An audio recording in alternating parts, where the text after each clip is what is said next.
Good afternoon. On behalf of the IPCC, I'd like to welcome our colleagues from the police to the meeting. We have Madam Chiu Wing Margaret Chiu, ACP Ms. Choi Xiang-yu, Ms. Karen Zhang, Chief Superintendent, and all the other colleagues. We have two new members joining us today. We have Carmen Khan, Madam Carmen Khan, and Ms. Michael Lee, our new Deputy Chairman. I'd like to also extend my gratitude to two former colleagues, Mr. Chu Ka-fai, former Deputy Chairman, and Mr. Chen Chak-ming, a member of the IPCC who has now retired from this committee. Two members have sent in their apologies, Professor Lam Fong and also Dr. Stanley Yim.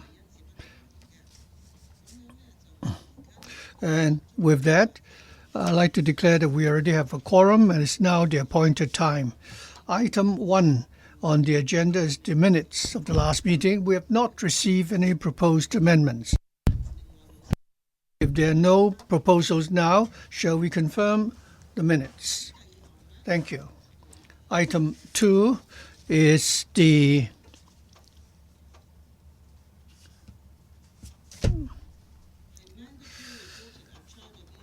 mandatory reporting of child abuse ordinance, CAP 650. We'd like to invite the police to brief us on this item. In order to enable children in Hong Kong to enjoy comprehensive protection, mandatory reporting of child abuse ordinance came into effect this year on the 20th of January. It stipulates that special professionals are mandatory reporters, that is, in the course of discharging the duties, if there are reason to believe that children are subject to serious harm or are about to be facing the risk of being subject to serious harm, they should report that as soon as possible in order to protect the child concerned. In order to enable members to better understand the details of this ordinance and our prosecution procedure, later on our Chief Inspector, Ms. Yvonne Tam, will brief you on the details. Okay, Yvonne, please. Thank you. I am the Chief Inspector from the Child Protection Division of the Police Department. I'm honored to be here today to brief you on the new ordinance which just came into effect, that is CAP 650, mandatory reporting of child abuse. Well, the ordinance is under the purview of the Labour and Welfare Department, but the police is responsible for enforcement. During the drafting of the ordinance and also the online and offline, work involved and the education aspect, we have been very much involved. Today, I'd like to brief you on the major provisions of this ordinance and also the publicity work that we've carried out. We hope that the whole community will understand this ordinance so that we can enhance the public's awareness of the need to protect children and that the relevant parties will be able to discharge enforcement work. Now, regarding the whole procedure regarding reporting and the way we handle such cases, and also the investigation and the prosecution which follow, what are the things that we've done to protect children? The briefing today will enable members to understand the work that we will undertake in this regard. First of all, the policy objective. The purpose, the ordinance came into effect on the 20th of January this year. Through a clear and, sound, reporting mechanism, we'll be able to identify cases of serious abuse so that we can protect children and achieve the objective of the ordinance.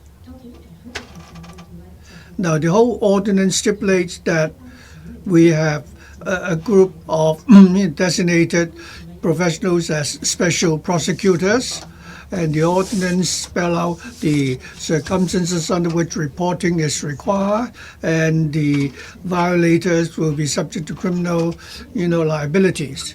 To enable the professionals to provide them with professional, defense, I'd like to explain to you the grounds for defense. As Stephen said, children under the ordinance represent those who are under the age of 18. Now, who are the person who have mandatory duty to report? Well, they include, people from the health, the welfare and sector. So other than the medical practitioners and TCM practitioners, optometrists, speech therapists, psychologists are all special professionals. Well, there are 25 such types of professionals because they are governed by the relevant ordinances regarding how they discharge their duties.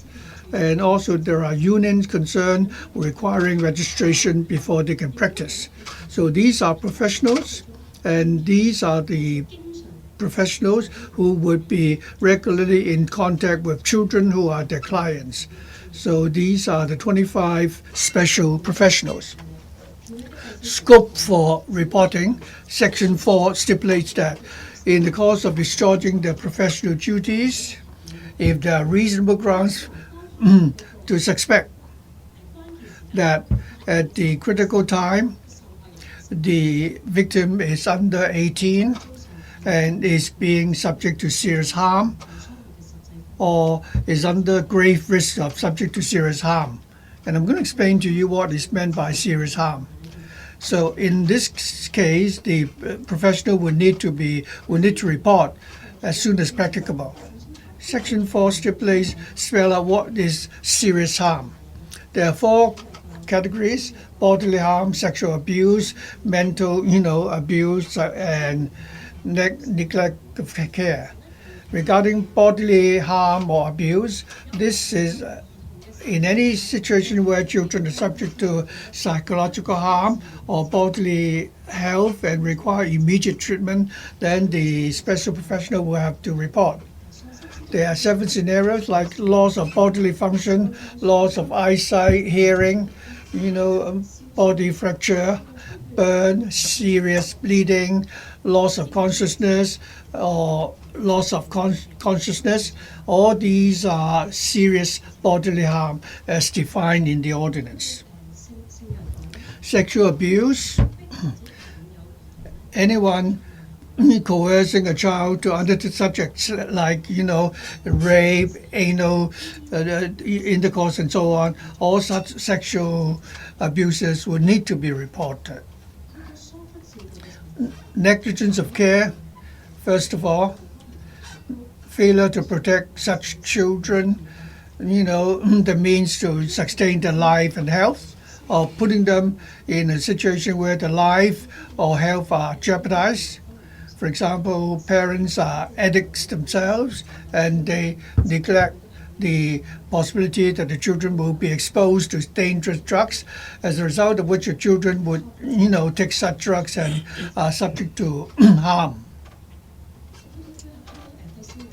The 4th type of,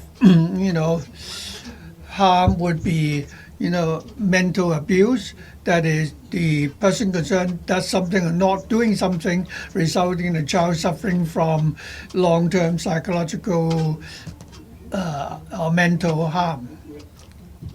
It does not include, children's response to sudden change in the daily, circumstances like the sadness and so on, anxiety caused in such cases would not be regarded as, mental harm.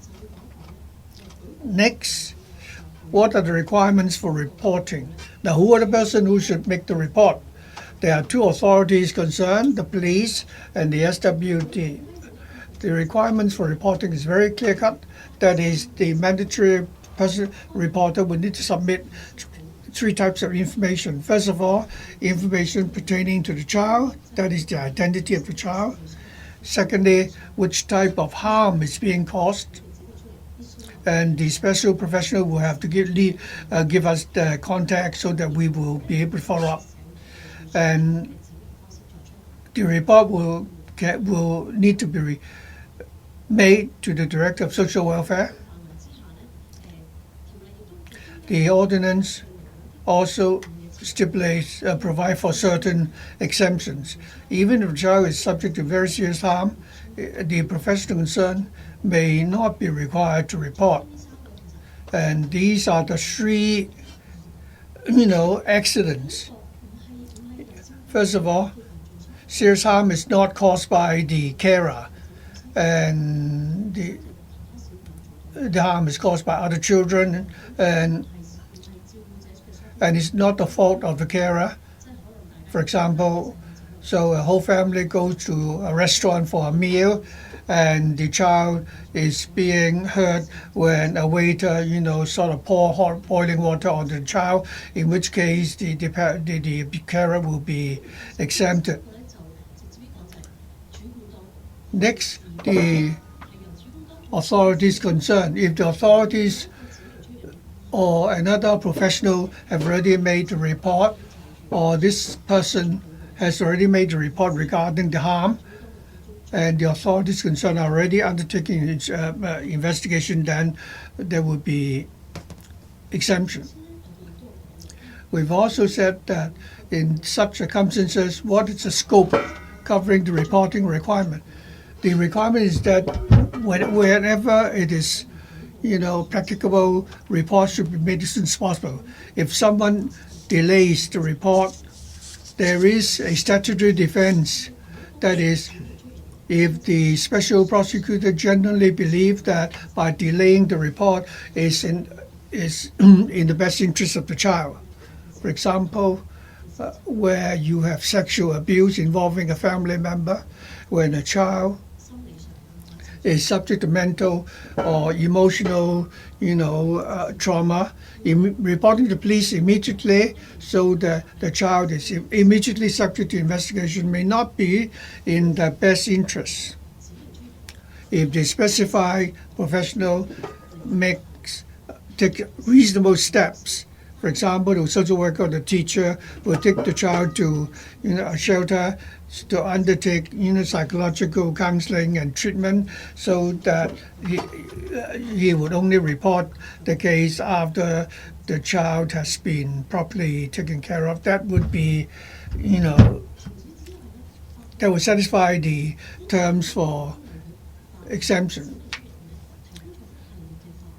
A series of legal protections is also afforded to the special prosecute professionals. No one should be able to stop the professional from making the reports or disclosing the identity of the professional concerned, so that special prosecutors in such cases will be able to report the case to the authorities concerned. Some are concerned about the professionals being sued. People might be accused of defamation or filing a false report to the police. And in order to protect the specified professionals, the ordinance makes it very clear that any professionals making the report will not incur any criminal or civil liabilities. All the codes laid down by the organizations will not be breached. Regarding the offenses, failure to report, stopping people from reporting or disclosing the identity of the reporter, there is a fine of $50,000 and imprisonment of 3 months. Having got the content of the ordinance out of the way, I'd like to turn now to the preparatory work on the part of the police. In October last year, we had a large-scale carnival involving the police and the LWB to publicize the details of this ordinance. And since 2024, we have been cooperating with the school sponsoring bodies for talks. We have 50 talks so far, contacting about 10,000 professionals, familiarizing themselves with all the details. Now, on 20th of January, when the ordinance kicks in, we also had some publicity on the street. On our social media and other media, we also interview or give interviews to brief people of the work we have been undertaking. Now, we also have the online courses, and the police are also involved in the production. So far, 110,000 people have registered for the online course. Internal training. We have liaised with the DOJ for a joint briefing. We explained all the details to the criminal investigation staff. We also have the e-learning packages, the learning clips. We also have the guidelines, practical guidelines to equip the police officers, uniformed criminal or CID, to equip them with all the necessary knowledge about the ordinance. We have an intranet which contains all the necessary information for the colleagues. We have the operational cue cards so that the officers would be aware what all these details are. We have the AI robotics, and when colleagues have any questions, they can get all the information from these AI devices. We also have the video room for taking evidence from children. We have 6 the home-based videos evidence collection centers. Now, when the police receive these complaints, what are the procedures involved? As I said, there are a number of ways. In an emergency situation, once we call 999. Now, for non-emergency, one can get in touch with the police station, or they can go to the FSPCU for a report. And they can also take advantage of the digital platform to submit the information. This is a flow chart of what happens when people call the 999 or when they make a report to the police station. We will input all the data, which will be up to date and reliable, and the information that will be kept on the platform. This would be available to the SWD. Now, when the SWD receives the reports through this platform, the information will also be made available to us via email or digitally, and we can take action straight away. Finally, let me say something about how we deal with these cases. Our unit will be responsible for the training, the legislation, and so on. At the regional headquarters, we have the CAIU, the investigation unit, and they will take on the serious child abuse cases. For general child abuse cases, we'll refer them to these regional colleagues. As I said, we have the video room. Now, for children and also the mentally incapacitated people, we don't really want to put them through the hardship of going to the police station and repeating what happened to them. Now, when we collect evidence, when we take statements, we're not taking down statements in writing. Rather, we have a trained team of police officers, social workers, or clinical psychologists who would be taking them to the home-based video room to collect evidence about what happened. And these recordings will be submitted to the court as evidence, and the children don't really have to go through the court proceedings and repeating what happened to them.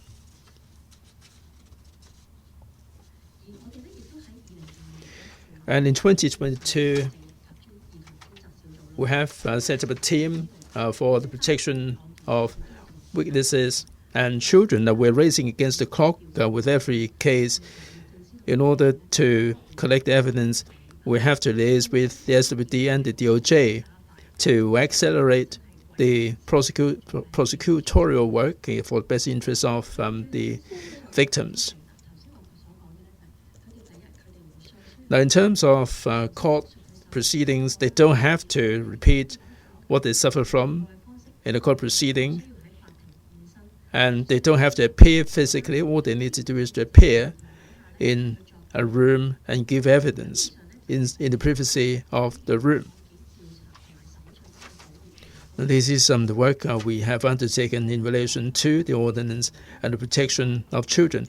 So I've covered the details of ordinance and the work that the police have been undertaking. I welcome questions. Thank you.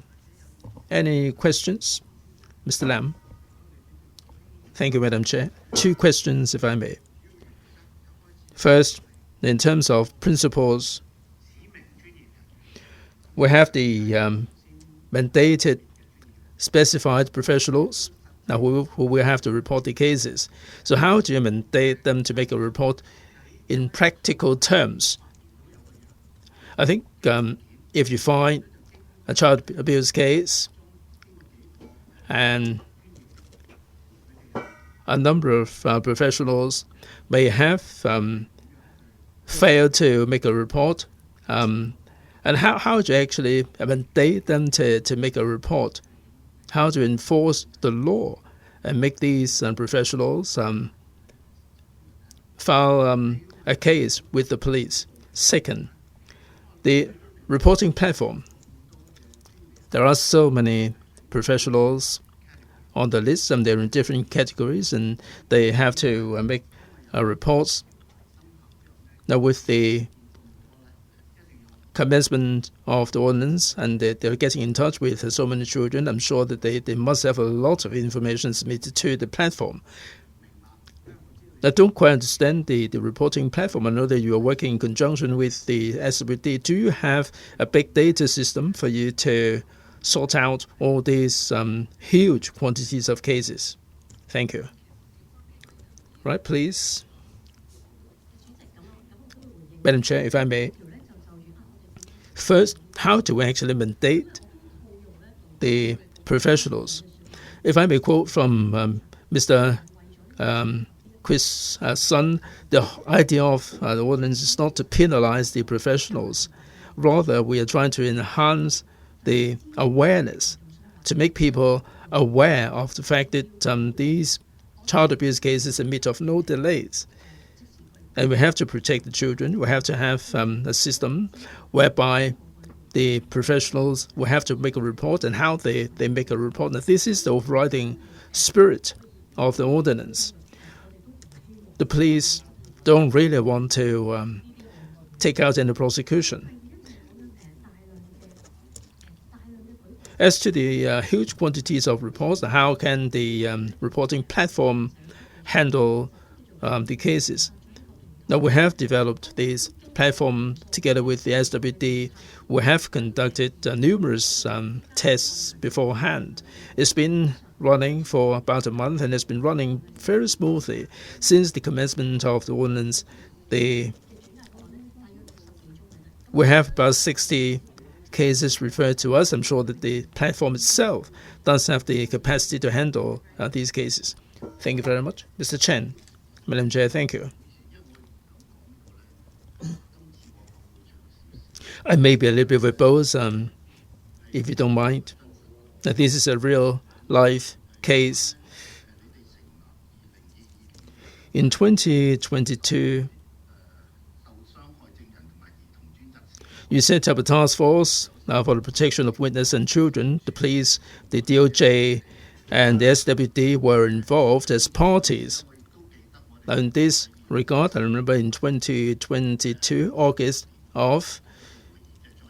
we had a joint meeting, and you had someone here talking about this particular task force and how the cases can be accelerated. And in September 2022, I did raise a question. Now, with this task force, I was chairman at the time, and I said that you have to explain everything to the frontline staff as to how infringement is taking place. Now, I talked about this in August. In September, there was some cases that occurred, and this task force was involved in the investigation. Now, eventually, the case ended up in court, but no prosecution was instigated in the end. Now, with this force being set up, they were set up really post haste. However, there are no specific standards prescribed whereby the frontline staff or the person concerned should be prosecuted. I'm looking at the ordinance. I'm really pleased to see this. I'm pleased to see that the government and the various departments have really addressed all the issues on the front line, and there are many special circumstances involved.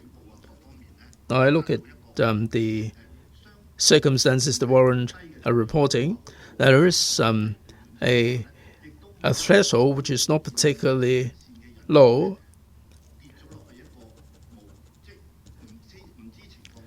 and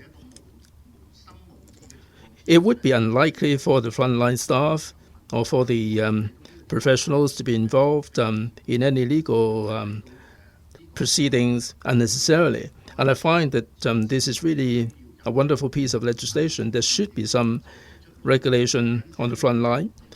Now, in some cases, people on the front line may be committing some errors inadvertently, and there is no need for a heavy penalty.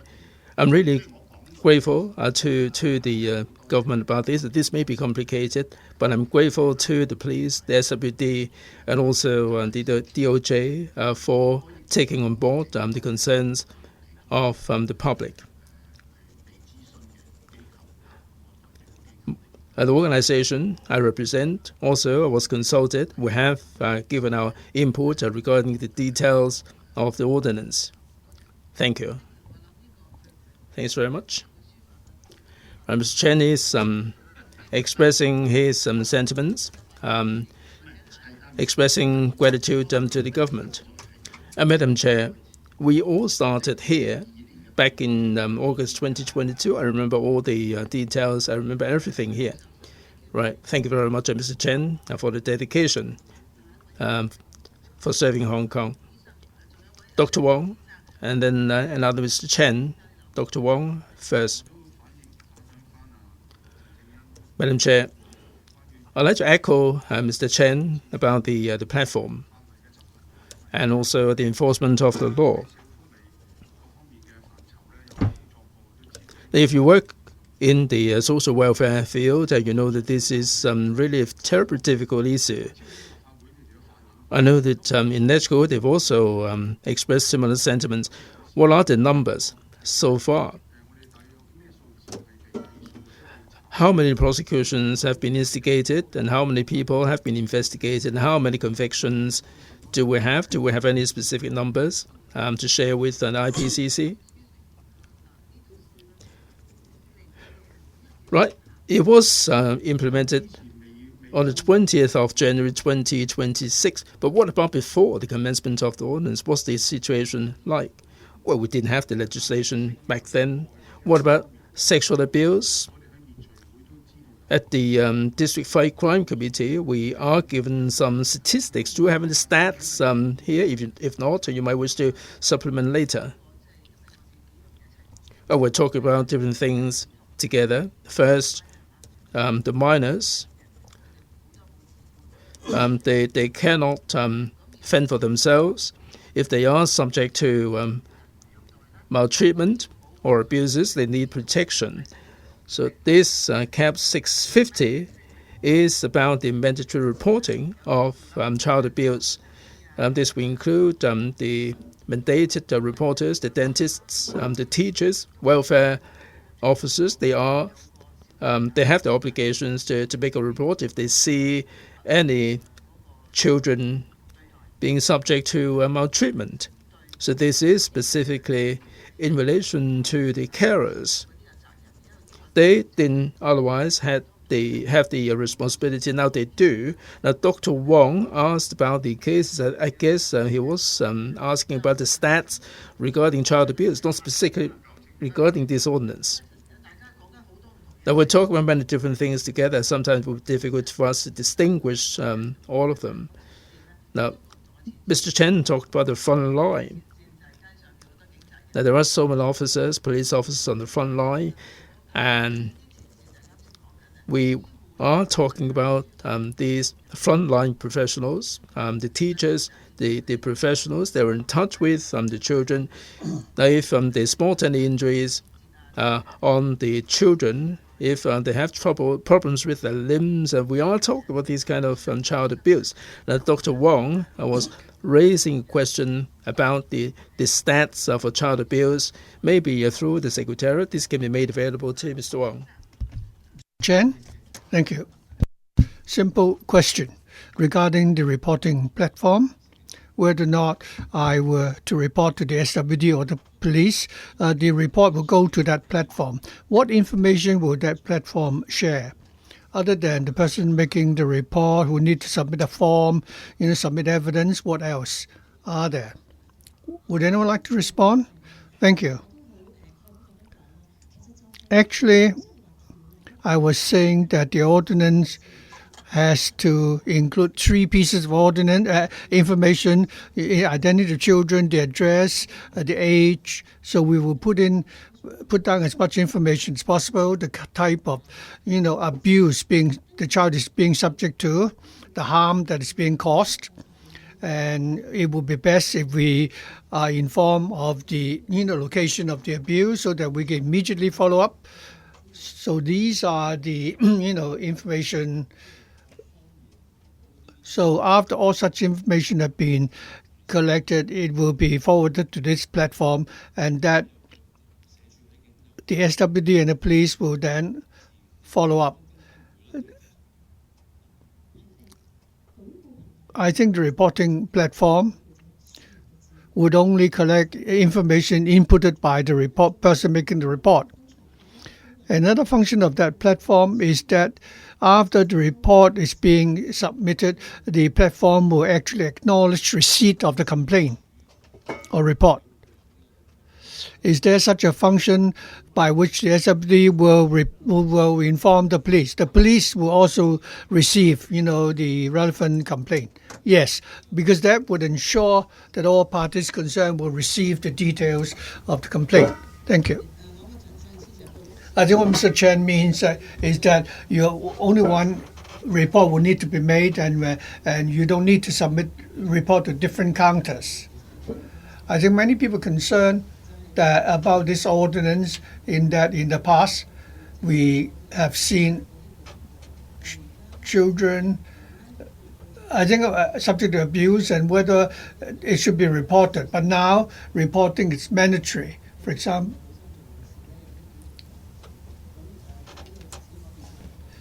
so, are there anyone else? Carmen and Selena? Carmen, you first. Thank you. As the chair pointed out, the ordinance only came in effect in January, and the police is already reporting to us today. So the ordinance has come into effect in 2 months. Because of the efforts by all the quarters, the legislation is now enacted. But nevertheless, it's only been 2 months since the enactment. So I understand there are some tools providing internal support. The sort of domestic audio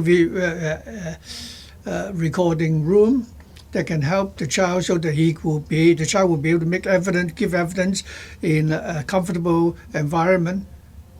And also regarding the 25 types of professionals, whether or not they fully understand details of these guidelines regarding the intranet, the operational manual, and so on.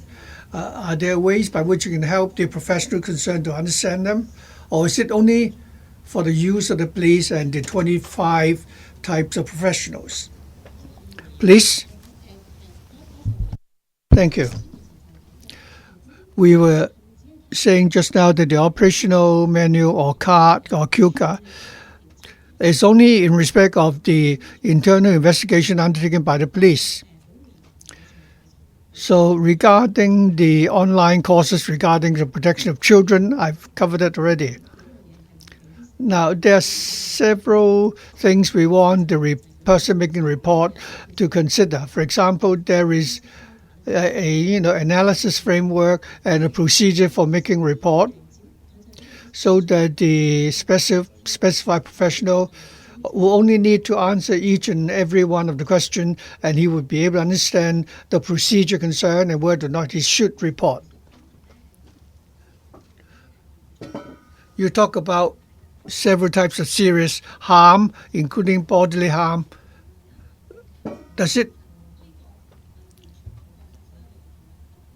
it that it does not cover all aspects of the ordinance, but only covers mandatory reporting? If you see a mother slapping the child in the face, but it doesn't fall into the category of abuse, does it mean that the teacher concerned will not need to make a report or not? Also, I understand many of the frontline professionals are afraid that they may come across a situation in which they fail to report, as a result of which they will be subject to criminal liabilities. Now, if I were a teacher, I see a mother hitting a child, but she has not caused serious harm to the child concerned. He only slapped the child in the face. So he was asked whether or not he should report. Is there a definition whether or not such slapping the child and that would fall under the definition of serious child abuse? Would you follow up on each and every such complaint? And if that's the case, would it waste a lot of policemen, power and resources to conduct such investigation? Now, to answer your second question, the principle abided by the police, it's very clear-cut. You don't have to worry whether slapping a child in the face several times will warrant a report. The police will investigate. If there is a case, we certainly would investigate. For non-serious cases, yes, it may not fall under the definition of serious harm, but normal abuse of child abuse, we will still follow the procedure. We will still investigate and follow up. Your first question is, for these cases involving serious harm, do they cover all the child protection ordinances? I don't agree. I think their scope is much broader. The existing ordinance regarding protecting children, involve, I think, serious child abuse actually covers a wider scope than the existing ordinances. The question is whether or not the case reported may not constitute child abuse. Now, when anyone making a report saying that I suspect somebody violating the law, and if you say violate somebody as speeding and so on, and it doesn't turn out to be the case, then it's not actually a deliberate waste of police manpower. Otherwise, I think making a report is not a problem, even if there is no subsequent prosecution. It will not necessarily be an offense, so long as the report is not made maliciously. We're not encouraging people to make malicious, a frivolous, report, because that will waste police resources. So I don't think we need to worry. Also, making such a report may cause nuisance to the family concerned and hurting the family harmony and so on. I'd like to add that I was saying that this is a good ordinance because the threshold is set at a very appropriate level. It's actually a relatively high threshold. The threshold will enable our frontline colleagues, including those involving in social welfare work, do not have to fear. That is, the law said, if you don't report, you're in trouble. Do they have to really try to, identify problems and report? So the question asked is whether or not the threshold is set, appropriately. With less concern or worry on the part of our frontline colleagues, it would actually, benefit our colleagues, especially when they have to take care of the minorities, and it will enable frontline professionals to take better care of the children. It's not the case that the ordinance will make the situation worse. This ordinance will enable frontline colleagues to have the ease of mind to discharge their duties, so that they don't have to worry that they are being accused of making arbitrary complaints or reports, and they will not be easily be the subject of complaint. Madam Chair? Anyone else? I think it's almost time. If there are no further questions, let's move on to the other items, matter for information. First, CAPO's monthly statistics, and also the criminal and disciplinary checklist. Madam Chair, I'd like to report to you the latest trend regarding complaints. Reportable complaints. You have the figures from 2024 to 2026.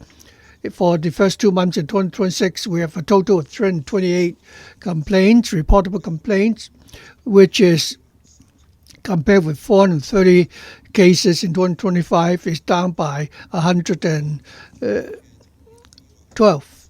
Whether it's complaints regarding uniformed police officers, traffic offences cases, and so on, we can see that the number of complaints has dropped. Three major types of complaint would be impolite behavior, not taking action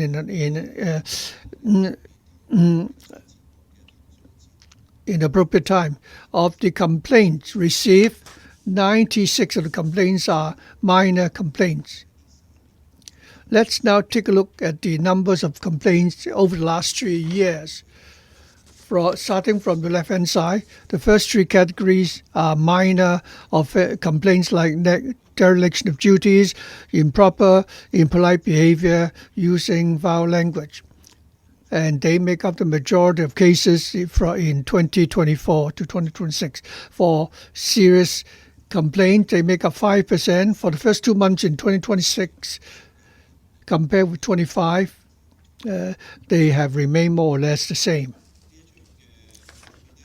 In this slide, you will see the figures from January to February 2026, the outcome of investigation by the IPCC. There have been 300, accusations, and 148 cases will not be able to follow up.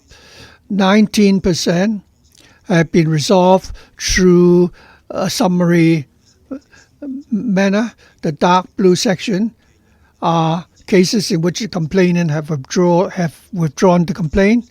14%, the brown and light blue and red sections, are complaints which have undergone comprehensive investigation. 4 have been substantiated or substantiated without report.